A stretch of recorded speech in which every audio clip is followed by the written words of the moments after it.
Hello students, welcome to Prep IAS. मेरा नाम है Mayuri Bhagwani and today we will be discussing the current affairs of 2 July. शुरू करते हैं GS1 में ज्योग्राफी टॉपिक। एनवायरमेंट जो है उससे भी रिलेटेड है और डिजास्टर मैनेजमेंट से भी ये टॉपिक रिलेटेड है।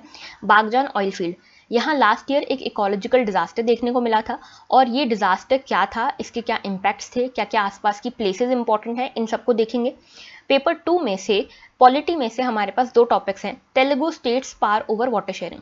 तो वाटर शेयरिंग को लेकर तेलंगाना और आंध्र प्रदेश के बीच में एक जंग सी छिड़ गई है, ठीक है, टसल स्टार्ट हो गई है। तो क्या है ये टसल, क्या क्या प्रोजेक्ट्स इन्वॉल्व हैं और क्या क्या कॉन्स्टिट्यूशनल प्रोविजन इससे रिलेटेड, ये समझेंगे।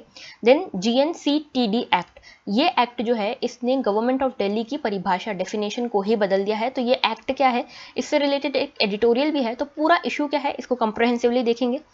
इंटरनेशनल रिलेशन में ईयूज ग्रीन पास, तो देखो ईयू ने एक ग्रीन पास वाला इनिशिएटिव स्टार्ट किया है जिसमें ये कहा गया है कि जो ईयू की मेडिकल एजेंसी है उसने जिन भी वैक्सीन्स को सैंक्शन किया है, मान्यता दी है, वो वैक्सीन जिन भी ट्रैवलर्स को लगी होगी वो सब ईयू में अलाउड होंगे। जिनको भी ये वैक्सीन नहीं लगी होंगी वो ईयू में अलाउड नहीं होंगे। कुछ कंट्रीज हैं ईयू की जिन्होंने कोविशील्ड को मान्यता दी है, ठीक है। तो ये पूरा इशू क्या है इसको देखेंगे। एजुकेशन में से इंटरनेट एक्सेस इन स्कूल्स, तो देखो कोविड के कारण ई लर्निंग का जो ट्रेंड है वो बढ़ गया है, digital learning, online learning start हो गई है। तो लेकिन इसमें भी कुछ लूप होल्स हैं, ठीक है। तो ये लूप होल्स क्या हैं इसको कॉम्प्रहेंसिवली देखेंगे और किस तरह से स्कूल्स में ही इंफ्रास्ट्रक्चर नहीं है, इंटरनेट एक्सेस नहीं है। ओके, GS3 में इकोनॉमी में PMI यानी कि परचेजिंग मैनेजर्स इंडेक्स, इसको देखेंगे। एंड GS4 में आज कुछ भी इंपॉर्टेंट नहीं है, ठीक है। तो today's pinch of positivity, obstacles are those frightful things you see when you take your eyes off your goal, यानी कि आपको ऑब्स्टेकल्स तभी दिखेंगे जब आप अपनी आइज को अपने गोल से हटाओगे। तो अपने गोल पे लगे रहना है, ऑब्स्टेकल्स को इग्नोर करना है, ठीक है। तो जब आप इनको इग्नोर करोगे तभी आप अपने गोल पे फोकस कर पाओगे, ठीक है। तो शुरू करते हैं। आज का टॉपिक है पहला, in last academic year only 22% schools had internet. तो एक रिपोर्ट आई है एजुकेशन मिनिस्ट्री की, उसमें यह कहा गया है कि पूरे देश भर में जितने भी स्कूल्स हैं उसमें से सिर्फ 22% स्कूल्स के पास इंटरनेट एक्सेस था, ठीक है। इसमें यह भी कहा गया है कि 37% स्कूल्स ही थे जिनके पास कंप्यूटर का एक्सेस था, कंप्यूटर फैसिलिटी थी, ठीक है। 2019-20 की बात है, 2019-20 का डाटा है, ओके। और इसमें भी सबसे ज़्यादा जो आप यहाँ पे इस मैप में भी देख सकते हैं, जो ग्रीन वाले एरियाज है ना, यहाँ पे सबसे ज़्यादा इंटरनेट पेनिट्रेशन और कंप्यूटर फैसिलिटी अवेलेबल है। यानी केरला और छत्तीसगढ़ जैसे स्टेट्स जो हैं वो आगे हैं, बाकी MP, UP, बिहार ये सब जो स्टेट्स हैं वो बहुत पीछे हैं, ठीक है। अब इसमें एक चीज़ और कि 12% से भी कम गवर्नमेंट स्कूल्स में इंटरनेट एक्सेस था, ओके। और इसके अलावा देखो जो टोटल है 22% स्कूल्स हैं, जो टोटल स्कूल्स के 22% स्कूल्स के पास इंटरनेट एक्सेस है। इसमें से जो गवर्नमेंट स्कूल हैं उनमें से सिर्फ गवर्नमेंट स्कूल के 12% गवर्नमेंट स्कूल्स हैं जिनके पास इंटरनेट एक्सेस था। और ये जो पूरी रिपोर्ट है ये है एजुकेशन मिनिस्ट्री की, ओके। इसमें जो रिपोर्ट का नाम है वो है unified district information system for education plus, ठीक है। अब देखो हम यहाँ पे एक पूरे ब्रॉडर टॉपिक को डिस्कस करेंगे, e learning, okay. E learning क्या होता है, आप जब वीडियोस के थ्रू पढ़ते हैं, जैसे कि हमारा ये वीडियो है, ठीक है, हम वीडियो के थ्रू कुछ चीज़ पढ़ रहे हैं, उसे कहते हैं हम ई लर्निंग, ठीक है। डिजिटल मीडिया से आप यूज़ कर रहे हैं, उसमें ऑफलाइन आप लर्निंग नहीं कर रहे हैं यहाँ पे। तो ई लर्निंग और कोविड के टाइम्स पे क्या इनका रिलेशन था, क्या क्या इंडिया में इश्यूज थे, क्या क्या चैलेंजेस थे, क्या क्या इसके सॉल्यूशन और वे फॉरवर्ड हो सकते हैं, इसको देखेंगे। लेकिन इससे पहले देखते हैं कि क्या इसके जो लॉजिक्स हैं कि क्या इसके पॉजिटिव्स हो सकते हैं और क्या नेगेटिव्स हो सकते हैं ई लर्निंग के, इसको देखते हैं। सबसे पहले फॉर वाली चीज़ें देखते हैं कि ई लर्निंग क्यों अच्छी है। सबसे पहले कि ये ब्रेक डाउन करती है बैरियर्स को, यानी हर साइड के, हर social, religion, socio economic background, हर सोशो इकोनॉमिक बैकग्राउंड के लोग एक साथ आके पढ़ सकते हैं विदाउट एनी बैरियर, ठीक है। तो यहाँ पे कोई भी किसी भी बैकग्राउंड से बिलोंग करता हो वो फ्री ऑनलाइन कोर्सेज अटेंड कर सकता है, जैसे कि यूट्यूब से, ठीक है। देन एक्सेसिबिलिटी इंक्रीज हो सकती है इससे, जो भी डिसेबल्ड लोग हैं उनके लिए भी यहाँ पे एक्सेसिबल हो सकता है ये जो कोर्सेज हैं, online courses. Then flexible schedule है, ठीक है, आप कभी भी जो वीडियो है उसको चला के देख सकते हैं whenever you get the time, ठीक है। तो यहाँ पे इंडिविजुअल स्टडी प्लानिंग अलाउ करते हैं ये, तो यहाँ पे फ्लेक्सिबल होने के कारण एफिशिएंसी बढ़ती है ऑनलाइन लर्निंग से, डिजिटल लर्निंग से। देन इंटरनेशनल ऑनलाइन क्लासरूम्स होने के कारण इंटरनेशनल वर्क प्लेस तो इन इंटरनेशनल वर्क प्लेसेस के अकॉर्डिंग स्टूडेंट्स के जो स्टैंडर्ड्स हैं वो डेवलप होते हैं। एंड जो गेमिफिकेशन होता है लर्निंग का, उससे इफेक्टिवनेस भी बढ़ती है। गेमिफिकेशन से मतलब क्या है, अगर मैं किसी को इंसेंटिवाइज कर रही हूँ, जैसे कि हमने अभी एक टेक अवे चैलेंज स्टार्ट किया था, ठीक है, उसमें हमने कहा कि जो भी पर्सन इन क्वेश्चंस के कमेंट बॉक्स में प्रॉपरली कमेंट करेगा, आंसर देगा, उसको हम कुछ ना कुछ इंसेंटिव देंगे। तो इसी तरह के क्विजेज या गेमिफिकेशन करके लर्निंग का इफेक्टिवनेस को बढ़ाया जा सकता है, इसकी ई लर्निंग की या लर्निंग की, ठीक है। अब अगेंस्ट में क्या क्या लॉजिक्स हैं हमारे पास। सबसे पहला है रेप्यूटेशन। तो देखो, कई बार ऐसा माना जाता है कि जो ट्रेडिशनल एजुकेशन सिस्टम है वैसी वैल्यू नहीं दी जाती ऑनलाइन लर्निंग को। अगर आप एम्प्लॉयमेंट वर्ल्ड में जाते हैं, एम्प्लॉयमेंट मार्केट में जाते हैं और आप कहते हैं कि मैंने यहाँ से डिस्टेंट कोर्स किया है, ठीक है, तो उसको कम महत्व दिया जाता है then offline learning. Then social interaction या सोशल कोहेजन यहाँ पे कम हो जाएगा। जब हम ऑफलाइन स्कूल्स वगैरह में जाते थे तो वहाँ पे सोशल कोहेजन होता था, एक दूसरे के साथ हम ज़्यादा से ज़्यादा इंटरेक्शन करते थे। क्लासेस, कम्युनिटीज़, जेंडर और जो भी जो डिवाइड्स हैं सोसाइटी में वो कम होते थे इस सोशल इंटरेक्शन के कारण। लेकिन यहाँ ऐसा कुछ भी नहीं है। सारे सब्जेक्ट्स जो हैं वो ऑनलाइन नहीं पढ़ाए जा सकते। कुछ सब्जेक्ट्स ऐसे होते हैं जिसमें प्रैक्टिकल्स करने की ज़रूरत होती है, जैसे कि जो MBBS हो गया, ठीक है, जो मेडिकल रिलेटेड कोर्स हो गए, फैशन डिज़ाइनिंग हो गया, इस तरह के जो कोर्सेज हैं उसमें प्रैक्टिकल्स करने की ज़रूरत है। सारे सब्जेक्ट्स को आप ऑनलाइन नहीं पढ़ा सकते। Then higher drop out rates रहते हैं जो डिजिटल लर्निंग होता है उसमें, क्योंकि लोग उसको सीरियसली नहीं लेते, ठीक है, डिजिटल लर्निंग को सीरियसली कम लिया जाता है। And every learner is different. Her learner अलग अलग होता है। किसी को बुक से पढ़ना ज़्यादा ईजी लगता है, किसी को वीडियो से पढ़ना ज़्यादा ईजी लगता है। तो हर लर्नर अलग होता है। तो watching videos is not suitable for everybody, ठीक है। तो हमने फॉर एंड अगेंस्ट देखे। अभी ऑनलाइन ट्रेंड क्या चल रहा है इसको समझते हैं। तो देखो, फ्लिप्ड क्लासरूम्स। तो फ्लिप्ड क्लासरूम क्या है यहाँ पे, पहले हम क्या होता था, पहले हम ऑफलाइन स्कूल्स में जाते थे, एजुकेशनल इंस्टीट्यूशन में जाते थे। अब हमारा जो क्लासरूम है वो हमारे घर आ गया है। तो वीडियो ने लेक्चर्स को रिप्लेस कर दिया है और वैल्यूएबल क्लासरूम टाइम जो है उसको भी चेंज कर दिया है, उसको भी कम कर दिया है, फ्री कर दिया है। और इनफैक्ट वेस्टर्न कंट्रीज़ में ऐसा होता था कि ऑनलाइन लर्निंग पे थ्योरी समझा दी जाती थी और स्कूल आके या एजुकेशनल इंस्टीट्यूट में आके उसे अप्लाई करा जाता था, ठीक है, प्रैक्टिकल्स के थ्रू। एडाप्टिव लर्निंग है यहाँ पे, कैसे, एल्गोरिथम के थ्रू। अगर आप यूट्यूब पे यूपीएससी से रिलेटेड यहाँ पे कुछ भी वीडियोस देखते हैं, सपोज आप डेली करंट अफेयर्स हमारे देखते हैं, तो आपको यूट्यूब वैसे ही रिकमेंडेशंस भी देगा। तो एडाप्टिव लर्निंग यहाँ पे इंश्योर हो सकती है। माइक्रो लर्निंग यहाँ से इंश्योर हो सकती है, जैसे कि आपके पास थोड़ा ही समय है, आपके पास 10 मिनट का समय है, ठीक है, तो 10 मिनट में भी आप लर्न कर सकते हो। ऐसा नहीं कि आपको अलग से टाइम निकाल के किसी एजुकेशनल इंस्टीट्यूशन में जाना पड़ रहा है। गेमिफिकेशन जो मैंने आपको ऑलरेडी बताया, गेम बेस्ड लर्निंग से इंसेंटिव्स के कारण इफेक्टिविटी बढ़ती है लर्निंग की। एंड वीडियो बेस्ड लर्निंग, देखो इसको कहा जाता है इन्फोटेनमेंट, ठीक है। इसका मतलब क्या है, इन्फोटेनमेंट बढ़ रहा है, इन्फोटेनमेंट बढ़ रहा है एजुकेशन का थ्रू वीडियो बेस्ड लर्निंग। कैसे, देखो, इन्फोटेनमेंट का मतलब होता है इन्फॉर्मेशन प्लस एंटरटेनमेंट। तो जो बच्चे होते हैं, जो मेनली स्टूडेंट्स होते हैं, उनको इन्फोटेनमेंट के थ्रू इफेक्टिवली आप पढ़ा सकते हैं, ठीक है। यहाँ पे फ्लेक्सिबिलिटी ज़्यादा होती है लर्निंग की, ठीक है, उसके बाद इफेक्टिविटी ज़्यादा होती है, इंटरेस्ट बना रहता है वीडियो लर्निंग के थ्रू। तो सबके फॉर एंड अगेंस्ट होते हैं, आपको इनके बारे में पता होना चाहिए। अब बात करते हैं इसके चैलेंजेस के बारे में, ठीक है। हमने फॉर एंड अगेंस्ट तो देख लिया कि क्या क्या इसके बेनिफिट्स हो सकते हैं और क्या क्या इसके लॉसेस हो सकते हैं ई लर्निंग के। लेकिन इंडिया में क्योंकि कोविड के कारण हमारे पास और कोई चारा नहीं है, वर्चुअल लर्निंग का ही चारा है, तो यहाँ पे चैलेंजेस क्या हैं हमारे पास डिजिटल एजुकेशन से रिलेटेड। एक तो हमने देखा कि यहाँ पे हमने देखा कि स्कूल्स के पास ही इंफ्रास्ट्रक्चर नहीं है, स्कूल्स के पास ही इंटरनेट फैसिलिटी नहीं है, ठीक है, कंप्यूटर फैसिलिटी नहीं है, तो वो बच्चों को क्या पढ़ाएंगे। पहली चीज़ तो ये इंफ्रास्ट्रक्चर का काम है, ठीक है। फिर चैलेंजेस और दूसरे क्या है, प्रॉपर स्टडी रूम नहीं मिलता लोगों को, ठीक है, बच्चों को। कैसे, देखो 2011 का सेंसस ये बोलता है कि जितने भी हाउस होल्ड हैं उसमें 70% से ज़्यादा हाउस होल्ड जो हैं उनका जो हाउस होल्ड है वो 2 रूम का है, ठीक है, 2 या 2 से कम रूम का है। अब अगर किसी भी बच्चे को प्रॉपरली स्टडी करनी है थ्रू ऑनलाइन मीडियम्स, तो वो उसको अलग से एक स्पेस चाहिए, ठीक है, प्रॉपर स्टडी रूम चाहिए, वो नहीं होता, ठीक है, इंडियंस के पास मोस्टली। देन इंटरनेट पेनिट्रेशन उतना नहीं है, जो रूरल एरियाज हैं वहाँ भी हम आजकल देखते हैं कि इंटरनेट पेनिट्रेशन बहुत कम है, ठीक है। इसके बाद स्लो इंटरनेट स्पीड, तो इंटरनेट स्पीड नहीं मिलती। आपने पढ़ा होगा 1-2 दिन पहले हिंदू में एक आर्टिकल भी आया था, एक पिक्चर भी छपी थी जहाँ पे नॉर्थ ईस्ट की एक स्टूडेंट थी जो रास्ते में रोड पे बैठ के बारिश में, फुल बारिश में पढ़ रही थी, बिकॉज उसके एरिया में नेटवर्क नहीं आता, इंटरनेट स्पीड नहीं आती, ठीक है। फिर लैक ऑफ सोशल कोहेजन, मैंने आपको ये बताया कि सोशल कोहेजन बढ़ता है अगर आप स्कूल्स में जाते थे या यूनिवर्सिटीज़ में जाते थे, तो सोशल कोहेजन बढ़ता था, कम्युनिटीज़ के बीच में दूरियां घटती थी। तो यहाँ पे जो ऑनलाइन मीडियम है वहाँ पे सोशल कोहेजन उतना नहीं है। देन क्रिटिकल लर्निंग जो है फॉर लाइफ, ये ऑनलाइन एजुकेशन के साथ नहीं हो सकती। देखो हमारा जो एजुकेशन सिस्टम है इंडिया में वो गुरु शिष्य परंपरा पे बेस्ड है, ओके। हालांकि उतना फॉलो नहीं हो पाता, लेकिन फिर भी जो बेसिस है वो हमारा इस पे बेस्ड है। हमारे यहाँ जो टीचर्स है वो ना सिर्फ एजुकेशन एकेडमिक्स तक सीमित नहीं है, ठीक है।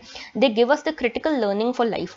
हम सभी स्कूल में हमने सभी ने देखा है कि हमारा जो एजुकेशन सिस्टम है वो सिर्फ अकेडमिक्स तक सीमित नहीं रहता था, लेकिन अब ऑनलाइन लर्निंग के कारण ये सिर्फ अकेडमिक्स तक सीमित रह गया है। तो क्रिटिकल लर्निंग फॉर लाइफ जो है वो नहीं आ पा रही है। टीचर ट्रेनिंग, देखो टीचर्स के पास भी उतनी ट्रेनिंग नहीं है ऑनलाइन एजुकेशन को लेकर, ओके। और इशू ऑफ पेरेंटिंग, तो अब ये देखो पेरेंटिंग का इशू ये है कि जो भी पेरेंट्स अपने बच्चों को मोबाइल्स दे रहे हैं या इंटरनेट एक्सेस दे रहे हैं, वो लोग तो अपने पेरेंट्स जो हैं अपने काम में व्यस्त हो जाएंगे। उसके बाद अब जो चाइल्ड है उसकी कौन रिस्पॉन्सिबिलिटी लेगा, उसकी सेफ्टी की कौन रिस्पॉन्सिबिलिटी लेगा, क्योंकि साइबर क्राइम्स कितने बढ़ रहे हैं, साइबर बुलिंग बढ़ रही है। तो ऐसे में चाइल्ड की जो सेफ्टी है उसकी रिस्पॉन्सिबिलिटी कौन लेगा, तो पेरेंटिंग का भी इशू है। दूसरा ये भी है कि पेरेंट्स जो हैं वही अवेयर नहीं है कि इस टेक्नोलॉजी को यूज़ कैसे करना है, ठीक है। तो ये सारे इश्यूज थे। अब इसका वे फॉरवर्ड क्या हो सकता है, देखो जो एक हमने इनिशिएटिव स्टार्ट किया है भारत नेटवर्क, ठीक है, भारत नेट, इसको आप नेशनल ऑप्टिकल फाइबर नेटवर्क भी कह सकते हैं।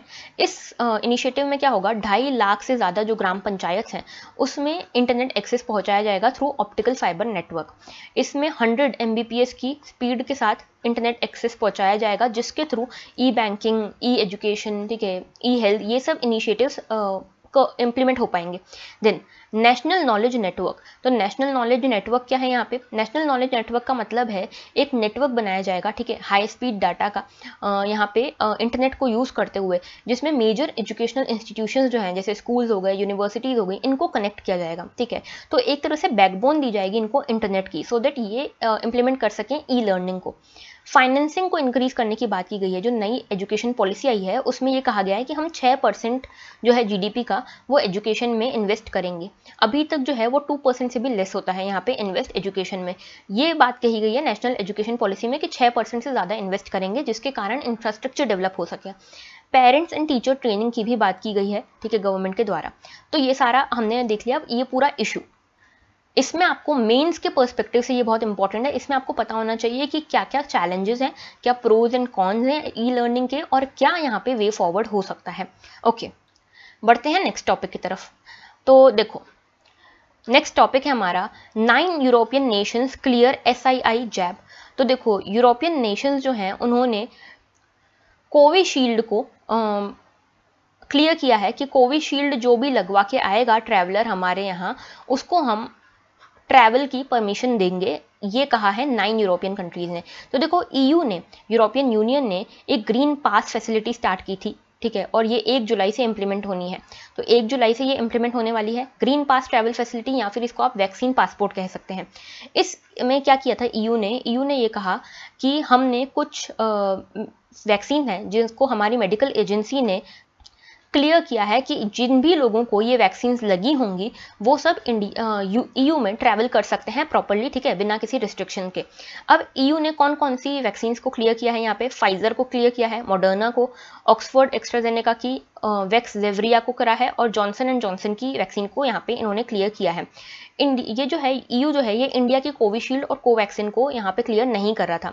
तो इंडिया और अफ्रीका जैसी जो कंट्रीज़ हैं, जो डेवलपिंग कंट्रीज़ हैं, उन्होंने ये कहा कि फिर हम रेसिप्रोकल मेजर्स उठाएंगे अगर आप इसको क्लियर नहीं करेंगे। तो इंडिया ने ये कहा कि अगर EU की जो कंट्रीज़ हैं वो कोविशील्ड को क्लियर नहीं करती, यहाँ पे क्लैरिफिकेशन नहीं देती हैं, तो फिर हम इंडिया में भी EU के जो ट्रैवलर्स इंडिया में आएंगे उनके अगेंस्ट भी रिस्ट्रिक्शन लगा देंगे। इसके बाद 9 कंट्रीज़ हैं EU की जिन्होंने 9 यूरोपियन कंट्रीज़ हैं, इन्होंने किया सैंक्शन किया है कोविशील्ड को, ठीक है, कि कोविशील्ड जो भी ट्रैवलर्स यूरोपियन नेशन में लगा के आएंगे 9 नेशंस में, उन सबको हम रिस्ट्रिक्शन से मुक्त करते हैं। तो ये चीज़ पूरी है। अब देखो ये 9 कंट्रीज कौन कौन सी हैं ये आपको जानना ज़रूरी है। एक है Austria, Germany, Slovenia, Greece, Iceland, Ireland, Spain, Estonia and Switzerland. तो देखो जो स्विट्जरलैंड है वो नॉन EU कंट्री है, ठीक है। तो ये 9 कंट्रीज हैं जिन्होंने कोविशील्ड को अलाउ किया है अपने यहाँ पे। दूसरी एक और इससे कनेक्टेड न्यूज़ है, all WHO approved jabs must be recognised for travel, ऐसा कहा है UN ने। तो देखो WHO ने जिन भी वैक्सीन्स को अलाउ किया है, जिन भी वैक्सीन्स को रिकॉग्नाइज किया है, UN का कहना है कि इन वैक्सीन्स के अगेंस्ट कोई भी रिस्ट्रिक्शन नहीं होना चाहिए।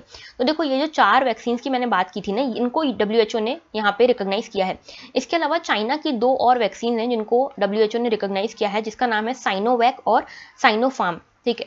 तो ये दोनों वैक्सीन को भी यहाँ पे चाइना की 2 वैक्सीन हैं, इसको भी WHO ने रिकॉग्नाइज किया है। लेकिन EU की जो कंट्रीज हैं, जो मेजॉरिटी ऑफ द कंट्रीज हैं, उन्होंने चाइना की वैक्सीन को यहाँ पे अलाउ नहीं किया है अपने देश में।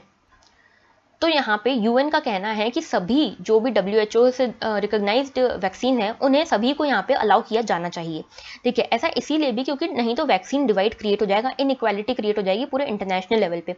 क्यों? क्योंकि जो डेवलपिंग कंट्रीज हैं उनके पास फाइजर, मॉडर्ना जैसी वैक्सीन स्टार्टिंग में नहीं थी, उनके पास यही वैक्सीन थी, कोविशील्ड थी, चाइना की साइनोवैक, इस तरह की वैक्सीन ही थी उनके पास। तो मेजॉरिटी जो डेवलपिंग कंट्रीज हैं उनके पास उनको यही वैक्सीन लगाई गई हैं।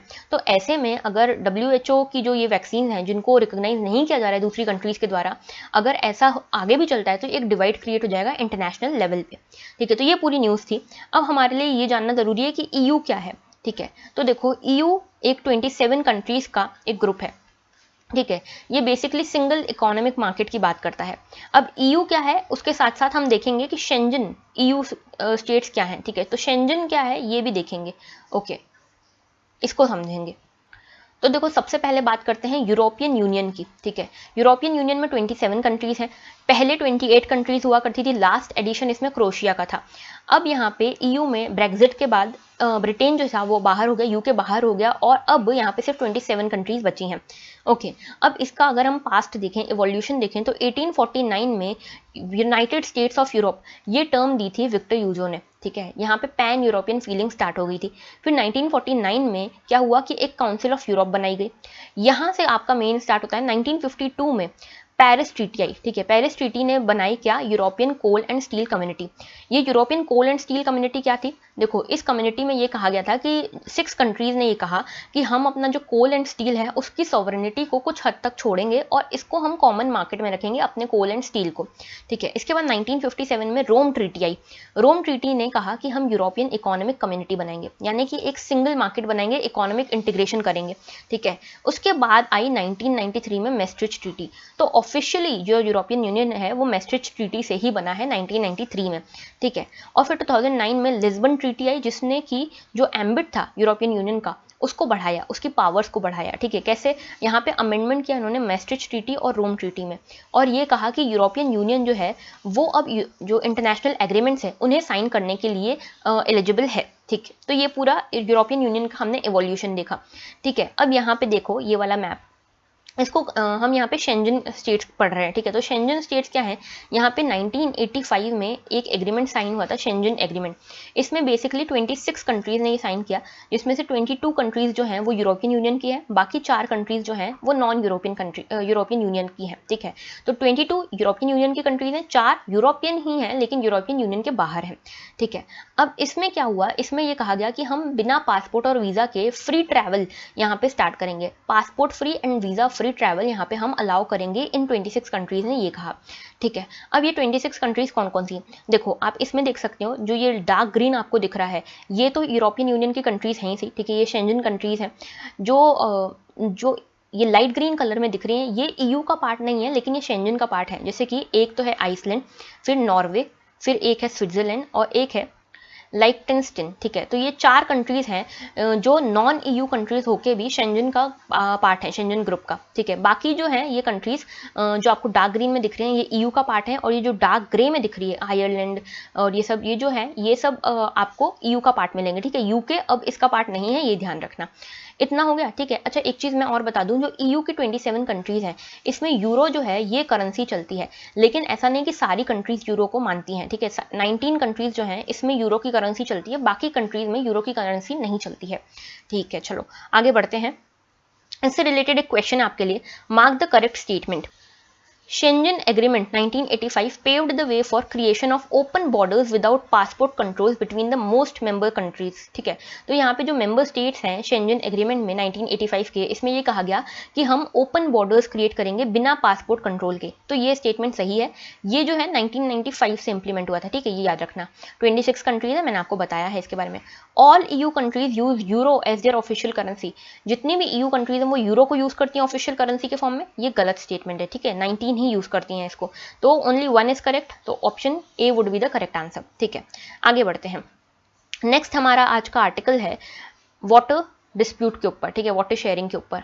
तो तेलुगु स्टेट्स यानी कि तेलंगाना और आंध्र प्रदेश, इन दोनों स्टेट्स के बीच में एक टसल चल रही है वाटर शेयरिंग को लेकर। और ये वाटर शेयरिंग जो है ये मेनली दो रिवर्स के ऊपर है। ठीक है, एक तो कृष्णा रिवर के ऊपर और एक है गोदावरी के ऊपर। ठीक है, मेजरली अभी जो है वो कृष्णा रिवर के ऊपर जो डैम्स हैं उसको लेकर यहाँ पे टसल चल रही है। कौन कौन से डैम्स हैं? एक तो है नागार्जुन सागर, ठीक है, फिर दूसरा है श्रीसाइलम प्रोजेक्ट और तीसरा है KL राव सागर। ठीक है, ये प्रोजेक्ट, ये 3 प्रोजेक्ट्स जो हैं ये कृष्णा रिवर के ऊपर डैम्स बने हुए हैं और इसके ऊपर टसल चल रही है। तेलंगाना क्या कर रहा है कि एक थ्रेशोल्ड डिसाइडेड था कि जब डैम्स में इतना पानी हो जाएगा उसके बाद हम जो पानी आएगा उसके बाद उसको हम वाटर शेयरिंग करेंगे for the dam purpose, power generation के लिए। लेकिन तेलंगाना ने इसको पहले ही यूज़ करना स्टार्ट कर दिया है।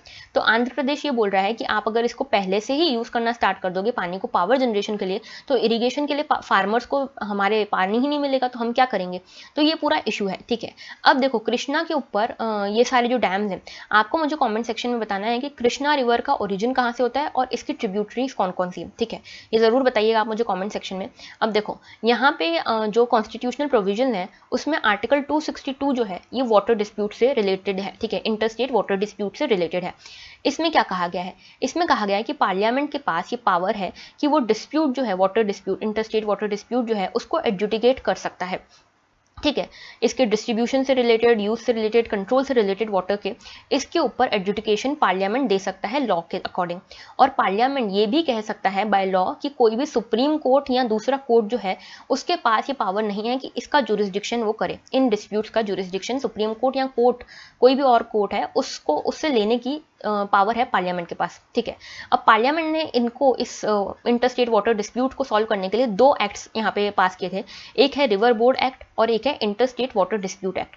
जो रिवर बोर्ड एक्ट है ये एक रिवर बोर्ड की बात करता है कि रिवर बोर्ड बनाएगा कौन? सेंट्रल गवर्नमेंट यहाँ पे एक रिवर बोर्ड बनाएगा। ये सेंट्रल गवर्नमेंट जो रिवर बोर्ड बनाएगा ये क्या काम करेगा? ये रेगुलेशन का काम करेगा। जो भी इंटरस्टेट रिवर वैलीज हैं, प्रोजेक्ट्स हैं, उनको रेगुलेट करने का, उनको डेवलप करने का काम करेगा ये रिवर बोर्ड। ठीक है, जो इंटरस्टेट वाटर डिस्प्यूट है ये क्या करेगा? इसमें एक ट्रिब्यूनल बनाई जाएगी, ये भी सेंट्रल गवर्नमेंट बनाएगा।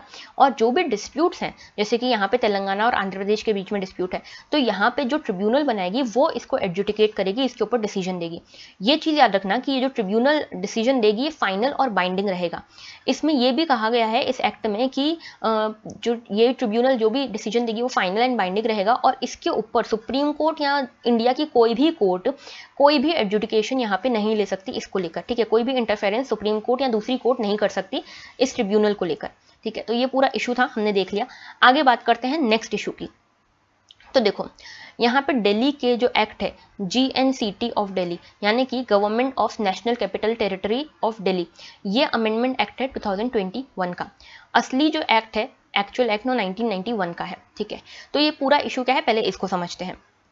देखो जो ये 1991 का एक्ट है इसमें क्या कहा गया था? इसमें देखो 69th कॉन्स्टिट्यूशनल अमेंडमेंट आया था जो ये बोलता है कि जो दिल्ली है, दिल्ली है हमारा कैपिटल है, ये ना ही पूरा स्टेट है ना ही पूरा यूनियन टेरिटरी है। ठीक है, तो इसको स्पेशल स्टेटस दिया गया था दिल्ली को 69 कॉन्स्टिट्यूशन अमेंडमेंट में।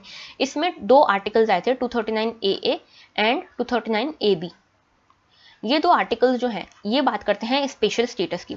239AA में ये कहा गया है कि एक LG होगा, लेफ्टिनेंट गवर्नर होगा दिल्ली में, जो एडमिनिस्ट्रेटर होगा दिल्ली का, और ये जो लेफ्टिनेंट गवर्नर होगा ये एक लेजिस्लेटिव असेंबली क्रिएट करेगा। CM जो होगा यहाँ पे वो रिप्रेजेंटेटिव होगा लोगों का, और LG के पास ये पावर होगी कि प्रेसिडेंट को वो कुछ भी जो भी उनको लगता है वो प्रेसिडेंट को वो मैटर्स को पहुंचा सके। और LG ने ये भी कहा कि इस आर्टिकल ने ये भी कहा 239AA ने कि जो LG लेजिस्लेटिव असेंबली बनाएंगे उनके पास सारी स्टेट और कॉन्करेंट लिस्ट जो है उसकी पावर्स होंगी, उन पे, उन मैटर्स पे लॉज बनाने की पावर्स होंगी, एक्सेप्ट 3। तो 3 सब्जेक्ट्स के अलावा बाकी सारे जो सब्जेक्ट्स हैं उन पे लॉज बना सकते हैं। कौन कौन से 3 हैं? पुलिस, पब्लिक ऑर्डर, ठीक है, और लैंड।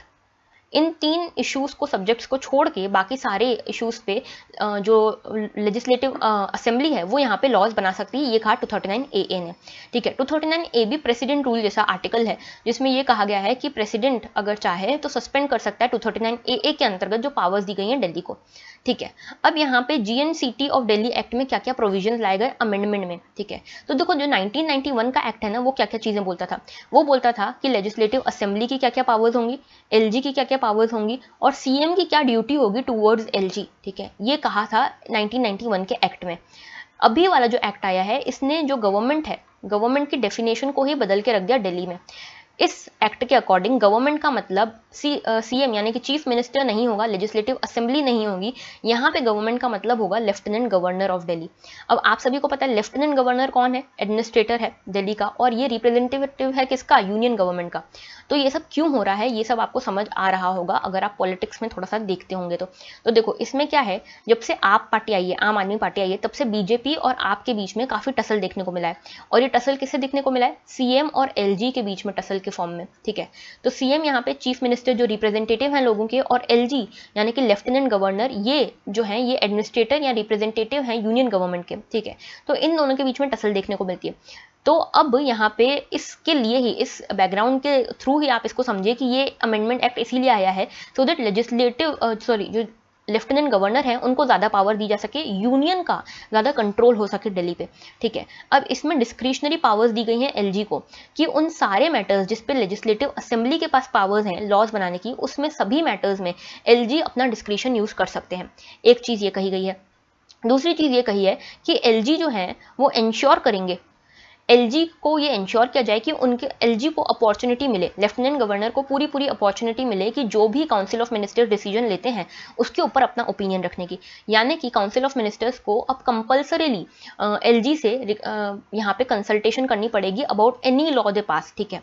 इसके बाद इसमें असेंबली और कमिटीज जो हैं असेंबली की, इन सबको बार कर दिया गया है कि ये कोई भी रूल्स नहीं बनाएंगे, डे टू डे एडमिनिस्ट्रेशन से रिलेटेड जो मैटर्स हैं उसको लेकर कोई रूल्स अकेले नहीं बना सकते, इंक्वायरीज कंडक्ट नहीं कर सकते एडमिनिस्ट्रेटिव डिसीजंस में। तो एक तरह से देखो असेंबली की सारी पावर्स छीन ली, असेंबली की जो कमिटीज थी उसकी भी पावर्स छीन ली। अब इसका कई सारा क्रिटिसिज्म भी देखने को मिलता है। क्या क्रिटिसिज्म देखने को मिलता है? देखो पहली चीज़ तो ये कि सुप्रीम कोर्ट ने 2018 में एक डिसीजन आया था सुप्रीम कोर्ट में, जिसने कहा था कि सुप्रीम कोर्ट ने कहा था कि एलजी जो है वो सिर्फ एक यूनियन का रिप्रेजेंटेटिव है, लेकिन सीएम जो है ये लोगों का रिप्रेजेंटेटिव है, और हमारे यहाँ डेमोक्रेसी है, इसीलिए सीएम जो है वो उसकी ज़्यादा सुनी जाएगी, और एलजी जो है वो सिर्फ रिप्रेजेंटेटिव है यूनियन का, तो उसे अपने दायरे में रह के काम करना चाहिए। ये कहा गया था, शॉर्ट में मैंने आपको बता दिया, क्लियर में, ठीक है। अब क्रिटिसिज्म इसका क्या है कि एक तो ये देखो सुप्रीम कोर्ट जो जजमेंट है उसके अगेंस्ट जाता है। दूसरा ये कि इससे दिल्ली गवर्नमेंट जो है उसकी टाइमलीनेस और एफिशिएंसी खत्म हो जाएगी। कैसे? देखो एक तो दिल्ली गवर्नमेंट को सारे लॉज के लिए, सारे जो भी लॉज बनाने, जो भी रूल्स बनाने, उसके लिए कंसल्ट करना पड़ेगा एलजी को, और यहाँ पे एलजी के पास, एलजी को कोई टाइम लिमिट की बाध्यता नहीं है, ठीक है, कि एलजी कब तक अपना ओपिनियन दे रहे हैं। तो टाइमलीनेस इम्प्रॉपर हो जाएगी, इफेक्टिवनेस ही नहीं रहेगी लॉ की। देन एलजी, जैसा कि मैंने बताया, इनके पास कोई भी ऑब्लिगेशन नहीं है कि आपको इस टाइम फ्रेम में अपना ओपिनियन देना ही है। तो वही इफिशियंसी की बात आ गई। फेडरलिज्म की स्पिरिट भी यहाँ पे जो है ये वायलेट हो रही है। कैसे? देखो फेडरलिज्म का मतलब आपको पता है या नहीं, मैं बता देती हूँ एक बार। फेडरलिज्म में क्या कहा गया है कि जो सेंटर है और स्टेट है, ठीक है, दोनों जो सेंटर और स्टेट हैं ये अपनी पावर्स एक दूसरे से डिराइव नहीं करते। ऐसा नहीं कि स्टेट जो है वो सेंटर से सबऑर्डिनेट है, या स्टेट जो है सेंटर से अपनी पावर्स लेता है। दोनों ही, सेंटर और स्टेट दोनों ही कॉन्स्टिट्यूशन से अपनी पावर डिराइव करते हैं, तो कोई भी एक दूसरे से सबऑर्डिनेट नहीं है, ये कहता है एक्चुअल फेडरलिज्म। तो हमारा जो, अगर हम स्टेट्स को इस तरह से अंडरमाइन करेंगे, दिल्ली जो कि जिसके पास एक स्पेशल स्टेटस है, उसको अगर हम ऐसे अंडरमाइन करेंगे तो ये फेडरलिज्म के अगेंस्ट जा रहा है, ये कहता है, जो एक्सपर्ट्स हैं ये कहते हैं। अब इस जो एडिटोरियल है इसमें भी यही चीज कही गई है। इसमें मेजरली ये कहा गया है कि जो लेजिस्लेटिव असेंबली है उससे आपने पावर्स छीन ली, ठीक है, रिप्रेजेंटेटिव गवर्नमेंट के अगेंस्ट जा रहे हो अब आप, और आपने ये जो पावर, ये जो है इसको पूरा एक पॉलिटिकल गेम बना दिया है, ठीक है।